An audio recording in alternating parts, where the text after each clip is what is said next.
بسم اللہ الرحمن الرحیم۔ السلام علیکم۔ آج کا لیکچر 11ویں جماعت کے اسٹوڈنٹس کے لیے ہے۔ آج ہم گلزار اردو لازمی کی کتاب میں موجود نظم تعلیمات نبوی صلی اللہ علیہ وآلہ وسلم پڑھیں گے۔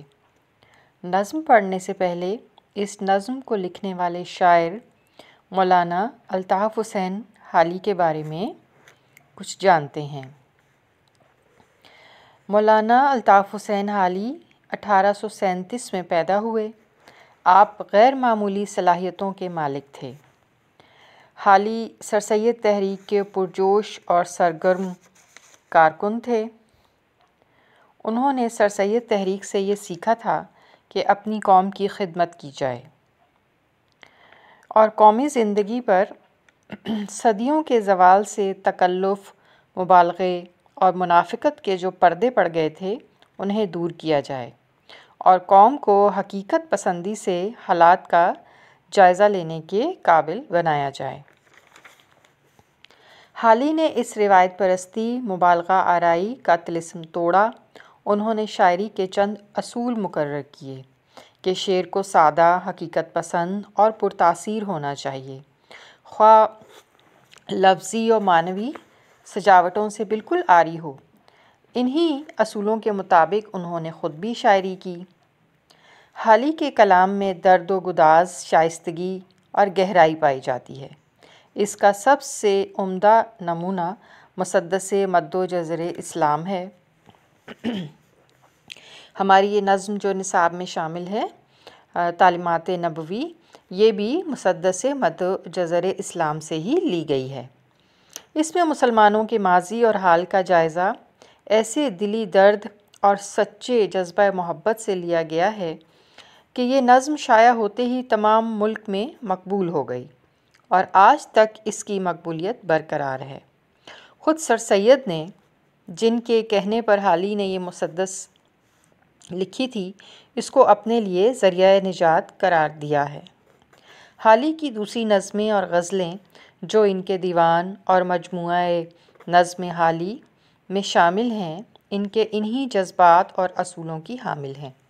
انہوں نے رنگینی اور لفاظی کے بجائے سادہ اور پرسوز انداز بیان اختیار کیا ہے۔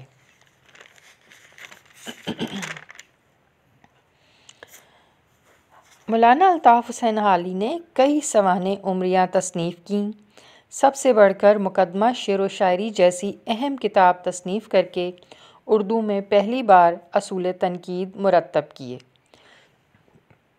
اسی لیے انہیں اردو کا پہلا تنقید نگار کہا جاتا ہے اور اسی طرح علمی و ادبی خدمات انجام دیتے ہوئے 1914 میں حالی اس دنیا سے رخصت ہوئے۔ حالی کے تعارف کے بعد اب ہم چلتے ہیں اپنی نظم کی طرف، اور یہ نظم تعلیمات نبوی صلی اللہ علیہ وآلہ وسلم مسدس ہے، کیونکہ اس کے ہر بند میں 6 مصرعے ہیں۔ اب ہم اس نظم میں شامل بند پڑھتے ہیں اور ان کی تشریح کرتے ہیں، اور ساتھ ہی میں آپ کو مشکل الفاظ کے معنی بھی بتاتی جاؤں گی، وہ آپ نوٹ کرتے جائیے گا یا اپنی کتاب پر ہی پینسل سے لکھ لیجیے گا تاکہ آئندہ بھی آپ کے کام آ سکیں۔ مولانا حالی کی مشہور نظم مسدس مد و جزر اسلام سے یہ چند بند جو کتاب میں شامل کیے گئے ہیں، ان میں بتایا گیا ہے کہ اللہ کے دین اسلام نے اللہ کے رسول کی معرفت دنیا کو کیا سبق سکھایا جو انسان کی ذہنی اور اخلاقی ترقی کے لیے ضروری ہے۔ یہ نظم بہت ہی سادہ انداز میں لکھی گئی ہے۔ اب ہم اس کا پہلا بند پڑھتے ہیں اور اس کی تشریح کرتے ہیں۔ پہلا بند پڑھتے ہیں اور اس کی تشریح کرتے ہیں۔ یہ کہہ کر کیا علم پر ان کو شیدا کہ ہیں دور رحمت سے سب اہل دنیا، مگر دھیان ہے جن کو ہر دم خدا کا، ہے تعلیم کا یا صدا جن میں چرچا، انہی کے لیے یہاں ہے نعمت خدا کی، انہی پر ہے وہاں جا کے رحمت خدا کی۔ مشکل الفاظ میں نے انڈر لائن کیے ہیں، جیسے اس میں ہے شیدا۔ شیدا کا مطلب یعنی شوق دلانا۔ تو آپ صلی اللہ علیہ وآلہ وسلم نے لوگوں کو علم کا شوق دلایا، آپ نے لوگوں کو علم حاصل کرنے کی ترغیب دی اور فرمایا کہ اللہ کی رحمت سے سب وہ دنیا کے لوگ محروم رہتے ہیں سوائے ان کے جن کو ہر وقت اللہ کا خیال رہتا ہے، یا پھر وہ جن میں ہمیشہ علم کا چرچا اور علم سے دلچسپی جاری رہتی ہے۔ یہی وہ لوگ ہیں جنہیں دنیا میں بھی خدا کی نعمتیں حاصل ہوتی ہیں اور آخرت میں بھی اللہ کی رحمت کے حقدار یہی لوگ ہوں گے۔ دوسرا بند پڑھتے ہیں۔ سکھائی انہیں نوع انسان پہ شفقت، کہا ہے یہ اسلامیوں کی علامت کہ ہمسائے سے رکھتے ہیں وہ محبت، شب و روز پہنچاتے ہیں ان کو راحت، وہ جو حق سے اپنے لیے چاہتے ہیں وہی ہر بشر کے لیے چاہتے ہیں۔ اچھا، یہ میں نے انڈر لائن کیے ہیں الفاظ نوع انسان، اس سے مراد ہے انسانوں کی اقسام، یعنی بچہ، بوڑھا، جوان، امیر، غریب، مرد، عورت، یہ تمام انسانوں کی اقسام ہیں۔ اسلامیوں سے کیا مراد ہے؟ اسلامی کی جمع یعنی مسلمان۔ راحت سے مراد ہے خوشی، آرام، اور بشر کے معنی ہیں انسان کے۔ تو چلیں اب تشریح کرتے ہیں۔ دوسرے بند میں آپ صلی اللہ علیہ وآلہ وسلم نے یہ سبق دیا کہ تمام انسانوں سے محبت اور شفقت رکھنا مسلمانوں کی پہچان ہے۔ سب سے پہلے وہ اپنے ہمسائے سے محبت کرتے ہیں اور اس کے آرام کا خیال رکھتے ہیں۔ اس کے بعد پھر پوری دنیا کے انسانوں سے بھی ایسی ہی محبت رکھتے ہیں کہ جو اچھائی وہ اپنے لیے اللہ سے مانگتے ہیں وہی دوسرے انسانوں کے لیے بھی مانگتے ہیں۔ گویا مسلمان خود اپنے آپ میں اور غیر میں کوئی فرق نہیں رکھتا۔ تیسرا بند پڑھتے ہیں۔ خدا رحم کرتا نہیں اس بشر پر، نہ ہو درد کی چوٹ جس کے جگر پر، کسی کے گر آفت گزر جائے سر پر، پڑے غم کا سایہ نہ اس بے اثر پر، کرو مہربانی تم اہل زمیں پر، خدا مہرباں ہوگا عرش بری پر۔ عرش بری سے کیا مراد ہے؟ عرش بری سے مراد ہے آسمان۔ اس بند میں مولانا حالی نے آپ صلی اللہ علیہ وآلہ وسلم کی نورانی تعلیمات کا ذکر کرتے ہوئے کہا کہ خدا کے پیارے نبی صلی اللہ علیہ وآلہ وسلم نے ہمیں یہ تعلیم دی کہ اللہ تعالیٰ اس شخص کے حال پر اپنی رحمتیں نازل نہیں فرماتا جو اللہ کی مخلوق کے ساتھ مہربانی سے پیش نہ آئے، یعنی وہ اللہ کی مخلوق کے لیے اپنے دل میں محبت، ہمدردی اور شفقت محسوس نہ کرے، اپنے ہی جیسے انسانوں کو مسائل میں دیکھ کر اس کے دل میں ان کے لیے ہمدردی اور مدد کے جذبات پیدا نہ ہوں۔ ایسے سنگ دل آدمی کو انسان سمجھنا بھی درست نہیں۔ آپ صلی اللہ علیہ وآلہ وسلم نے انسانوں کو یہ تعلیم دی کہ تم زمین پر رہنے والوں سے ہمدردی اور مہربانی کا سلوک کرو، تو اللہ تعالیٰ جو آسمان پر رہتے ہیں وہ تم پر دنیا اور آخرت میں مہربانی اور رحم و کرم سے پیش آئیں گے۔ چوتھا بند پڑھتے ہیں۔ ڈرایا تعصب سے ان کو یہ کہہ کر کہ زندہ رہا اور مرا جو اسی پر، ہوا وہ ہماری جماعت سے باہر، نہ ساتھی ہمارا نہ ہم اس کے یاور، نہیں حق سے کچھ اس محبت کو بہرا کہ جو تم کو اندھا کرے اور بہرا۔ تعصب سے کیا مراد ہے؟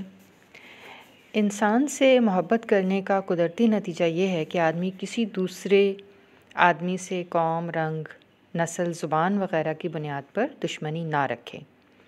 غیروں سے ایسی ہی دشمنی اور اس کے برخلاف اپنوں سے اندھی محبت کا نام تعصب ہے۔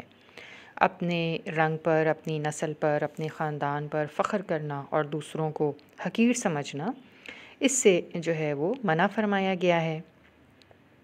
آپ صلی اللہ علیہ وآلہ وسلم نے تعصب سے منع فرمایا کہ اپنے آپ کو خاندان، نسل، رنگ، قوم کی بنیاد پر بہتر سمجھنا اور دوسروں کو کمتر سمجھنا، کیونکہ اس کا نتیجہ یہ نکلتا ہے کہ آدمی تعصب کے جوش میں انصاف سے محروم ہو جاتا ہے۔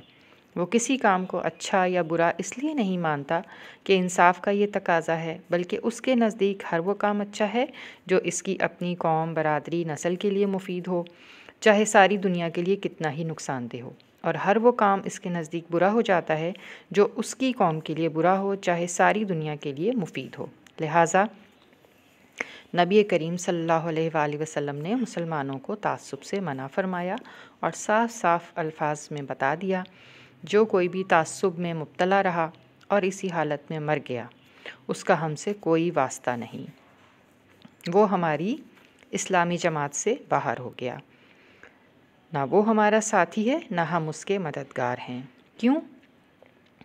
اپنی قوم سے ایسی محبت جو آدمی کو اندھا اور بہرا بنا دے، یعنی حق، سچائی اور انصاف سے بیگانہ کر دے، اس کا اللہ تعالیٰ سے کوئی تعلق نہیں ہے۔